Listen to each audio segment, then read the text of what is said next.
처음에는 싹이요 다음에는 이삭이요.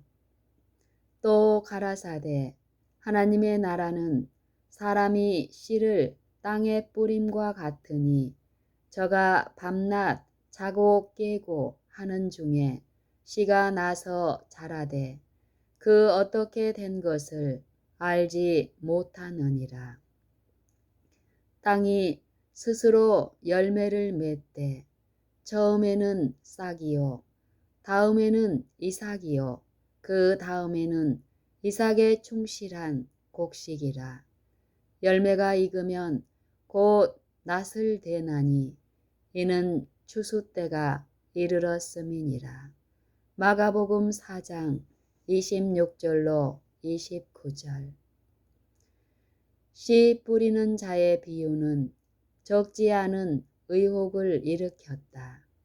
그리스도께서 지상의 왕국을 건설하지 않으신다는 것을 알고 많은 사람이 기이 여기며 당황해 했다.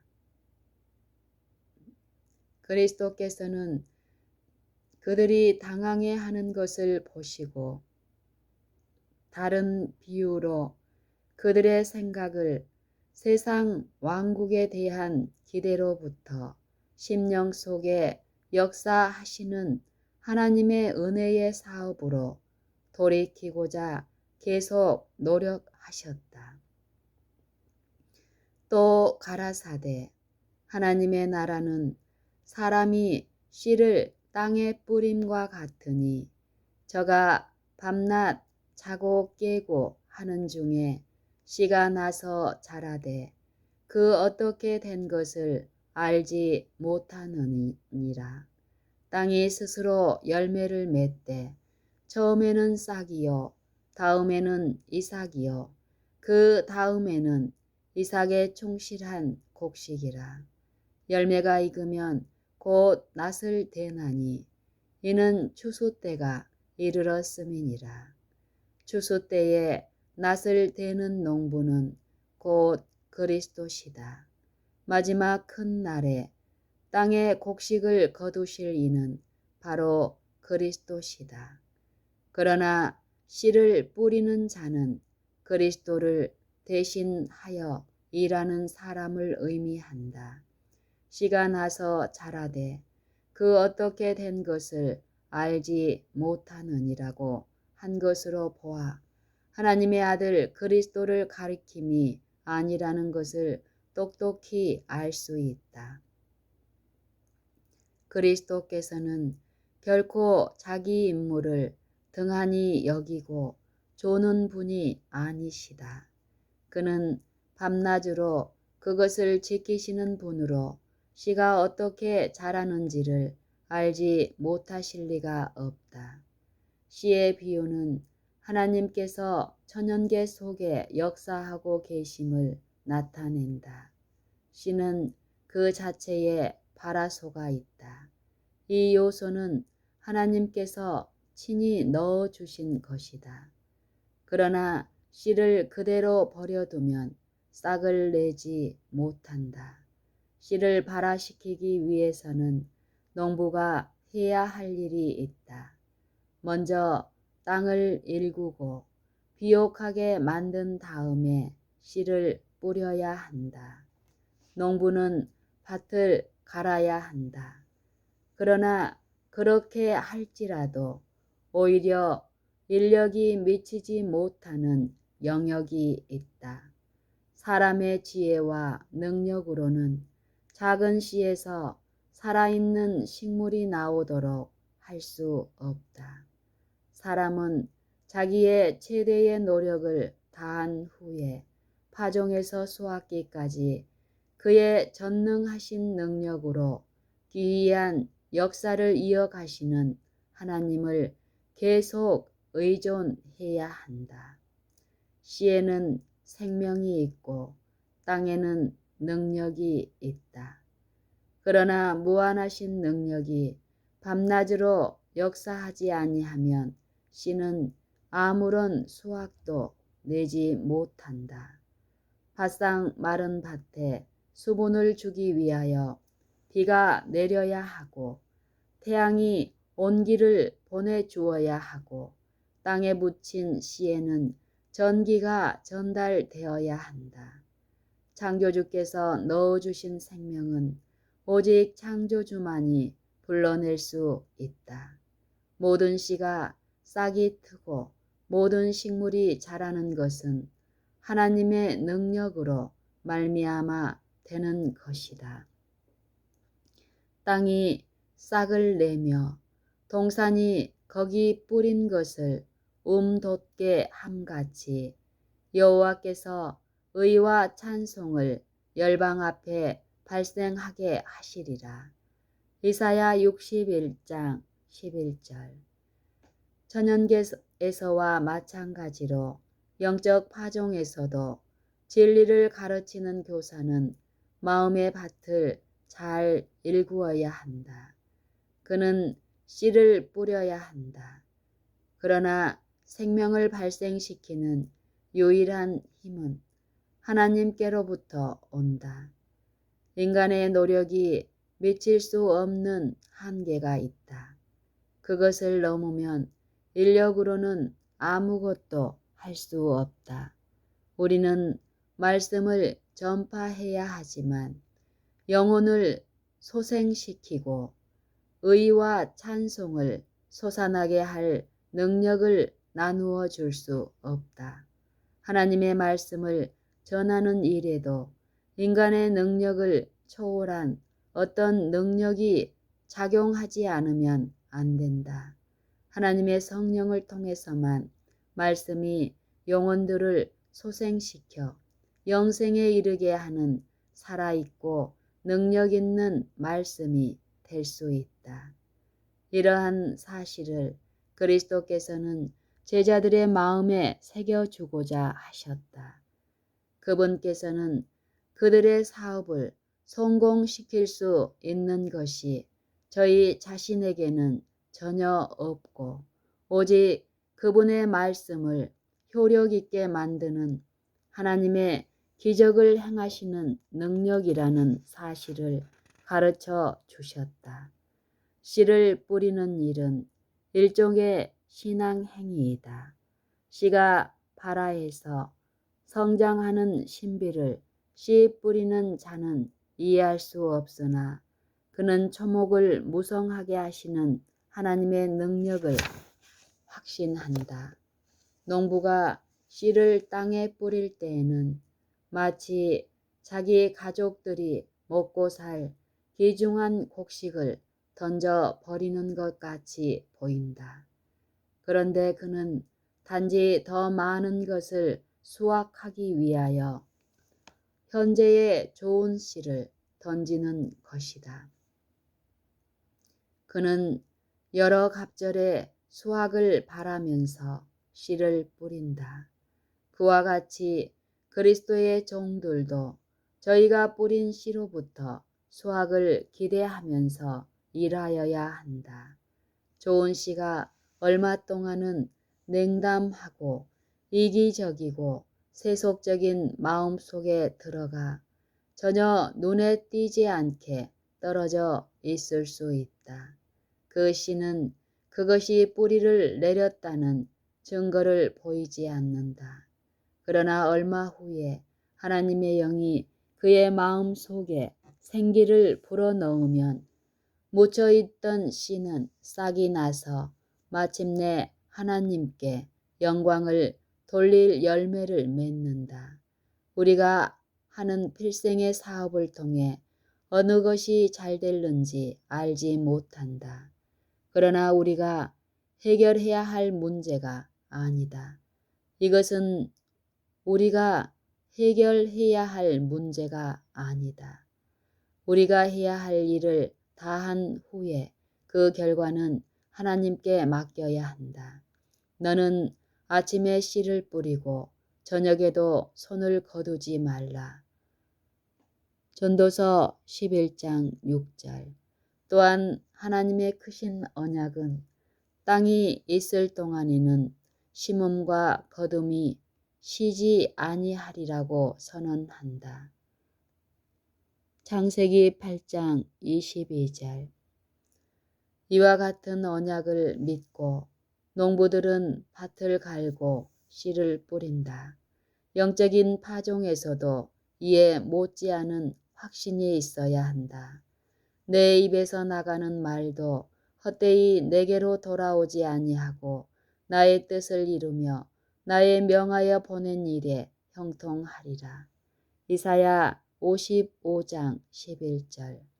울며 씨를 뿌리러 나가는 자는 정녕 기쁨으로 그 단을 가지고 돌아오리로다 라는 약속들을 믿고 일해야 한다. 시편 126편 6절. 씨가 발아하는 것은 영적 생활의 시작을 나타내고 곡식이 자라나는 것은 그리스도인의 성장에 대한 아름다운 표상이다. 천연계에서와 마찬가지로 영적 세계에서도 자라남이 없이는 생명이 있을 수 없다. 식물은 자라나지 않으면 죽는다. 식물이 자라는 소리도 없고 눈에 띄지도 않으나 끊임없이 계속하여 자라는 것처럼 그리스도인 생애의 발전도 그와 같다. 발전의 단계마다 우리의 생애가 완전하게 될 수 있다. 또한 우리에 대한 하나님의 목적이 성취되면 계속적인 발전이 있을 것이다. 성화는 일생을 통해 이루어야 할 사업이다. 우리에게 기회가 많을수록 우리의 경험은 넓어지고 우리의 지식도 증가한다. 우리는 책임을 질 만큼 강해지고 특권에 비례해서 더욱 성숙해질 것이다. 식물은 하나님께서 그 생명을 유지하기 위하여 마련하신 것들을 섭취함으로 자라난다. 식물은 그 뿌리를 땅 속에 두고 위로는 햇빛과 이슬을 또 비를 흡수하며 공기 속에서는 생명소를 흡수한다. 이와 같이 그리스도인도 하나님의 능력과 협력함으로 자라난다.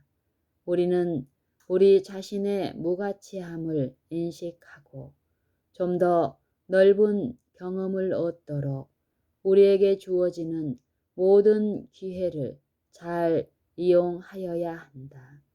식물이 뿌리를 땅 속에 내리는 것처럼 우리도 그리스도 안에 깊이 뿌리를 내려야 한다. 식물이 햇빛과 이슬과 비를 받는 것처럼 우리도 성령을 받기 위하여 우리의 마음 문을 열어야 한다. 주의 사업은 만군의 여호와께서 말씀하신 바와 같이 힘으로 되지 아니하며 능으로 되지 아니하고 오직 나의 신으로 되느니라. 스가랴 4장 6절. 우리가 마음을 그리스도께 온전히 바치면 그는 비와 같이 땅을 적시는 늦은 비와 같이 우리에게 임하실 것이다. 호세아 6장 3절. 그는 의의 태양으로서 치료하는 광선을 바라며 우리 위에 떠오를 것이다. 말라기 4장 2절. 우리는 백화팥 같이 필 것이요 곡식같이 소생할 것이며 포도나무 같이 꽃이 필 것이다. 호세아 14장 5절, 14장 7절.